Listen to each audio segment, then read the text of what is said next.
Supervisor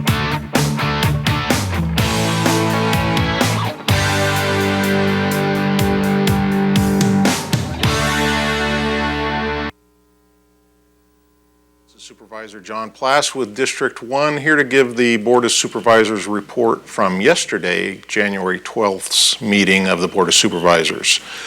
Our first year of 2016 always includes, or 2016 or any year, always includes the selection of this year's chairman and vice chairman. For 2016, I was selected, as it is my sort of place in the rotation, as the 2016 chairman of the Amador County Board of Supervisors, with Supervisor Louis Boitano as my vice chair.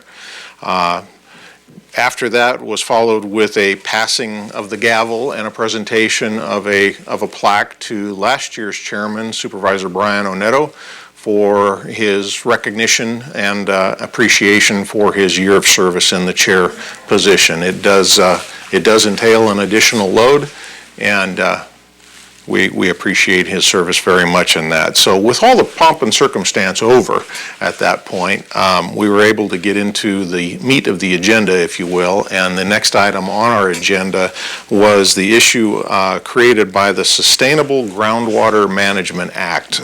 This is an act that was passed at the state legislature that first and foremost tasked the State Water Resources Control Board to identify groundwater basins and subbasins located throughout the state and come up with some sort of agencies and plans to manage and monitor the draft conditions or the elevations of those groundwater basins.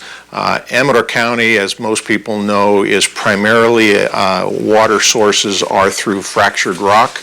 Here in Amador County, basically fissures created through our traditionally rocky soils that allow water to pass through, so we don't have what would be the atypical basin in Amador County. But along our very western edge, down in the Comanche area and towards the both Sacramento and San Joaquin County lines, we have the edges of the eastern San Joaquin groundwater basin and the Consumnes River subbasin for groundwater. As such, we need to be part of a groundwater sustainability agency. This is a requirement of the state in the passage of this act that groundwater sustainability agencies be put together in the form of sort of quasi-governmental agencies, and also that they put together a groundwater sustainability plan to ensure against the overdraft conditions that particularly San Joaquin County is experiencing at this time through the overpumping of the aquifer for a variety of water uses. In discussing this with our water purveyors here in Amador County, both JVID and AWA, it was determined, or at least their recommendation to the board, that Amador County form its own groundwater sustainability agency rather than being a portion of a much larger one in eastern San Joaquin County. I hope the viewer understands that though we don't seek to grow the size of government, to leave some of our discretion on how to formulate these plans and frankly regulations of groundwater wells, to leave that discretion up to individuals from neighboring counties that have a much larger effect on the groundwater basin than we do, could subject our groundwater and our well owners to sort of unruly regulations when we have very little effect on the actual aquifer. So the decision was made to form our own groundwater sustainability agency. Supervisor Forster, as it is primarily in his district, and Supervisor Oneto will participate in sort of a subcommittee to work with AWA and JVID to begin the formation of both this agency and eventually a groundwater plan. Moving on from that, appropriately so, was a presentation by Mr. Wendell Pert regarding drought safety standards. Mr. Pert has long advocated to this Board of Supervisors his concern for the overpopulation of California and its effect on our finite water resources. He has drawn a nexus between population and immigration, and again the effects on our groundwater resources, and wishes for this board to advocate primarily through our membership in statewide agencies for some measures of population and immigration control into California for the purposes of not overtaxing our, again, finite water resources. Mr. Pert is a decorated veteran of World War II, and Mr. Pert is given ample leeway to express his opinions to the Board of Supervisors. We listened, and frankly, I agree to a large extent with much of what Mr. Pert has to say. The possibility of getting any traction with a proposal that I'm sure the opposing sides would be the first to scream is a race-based, would be, as Supervisor Forster put it, political suicide to advocate for something like that at state-level organizations. But we listened to Mr. Pert's presentation and thanked him very much for his well-thought-out presentation. With that, we moved on to an item that is something that myself had to recuse myself from. Excuse me for that poor language choice there. This was an administrative agency issue between the County of Amador and the City of Jackson. As you may know, the City of Jackson has proposed through a request from the Rancheria to annex 360-some acres of vacant grazing land out at the end of French Bar Road and annex that into the city.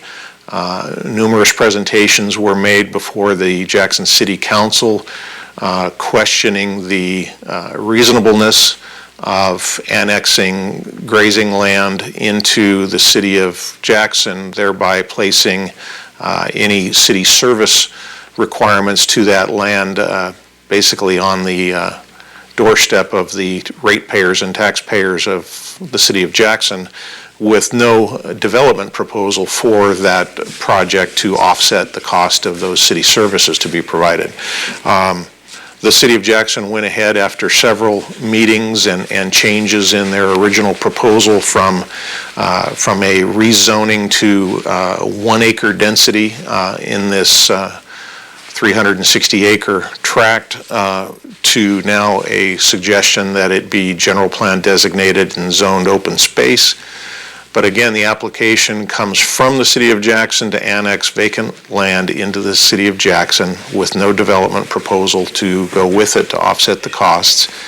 Comes to the Board of Supervisors for agreement on a tax or revenue sharing agreement. There's always a split between property taxes paid between the county and the incorporated cities pursuant to the level of services that each provides to that parcel.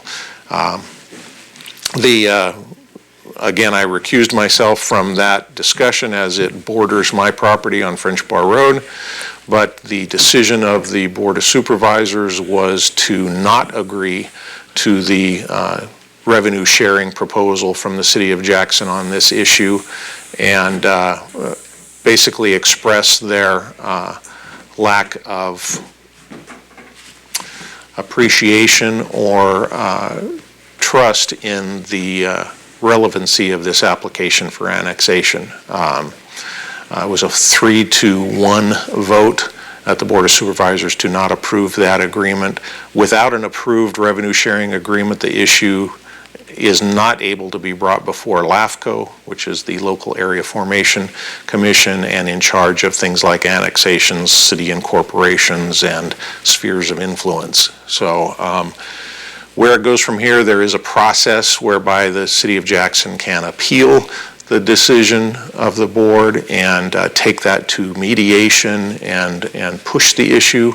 It remains to be seen if that's the course of action the City of Jackson wishes to take on behalf of the Rancheria's application. After that item was finished, we went on to committee assignments. The chairman, myself, has the opportunity to appoint various board members to various committees. I spoke at length with each of my fellow board members prior to this, came to an agreement of who would serve on each of those committees, and that committee assignment passed 5-0 uncontentiously. From there, we had a couple of other appointments to deal with and then went into our public hearing, which was the Amador County Transportation Commission and discussion of possible action relative to consideration of an MOU or Memorandum of Understanding between all the 5 cities in Amador County and the county Board of Supervisors. This is a program that collects fees from development for use ostensibly to offset the impacts of said development on our regional circulation traffic system. We did have some lengthy discussion about the fact that for the last 10 years the county has collected over 60% of the total fees collected in that 10-year period, and yet less than 1% of those fees went to any project within the county. So there's a bit of a disconnect between charging development fees for the impacts they bring, but not constructing facilities to address those impacts in the immediate area where those impacts are felt the most. So we have found a solution to that, and I will expound on that a little further in my next segment. Right now we go to break. Thank you. Counties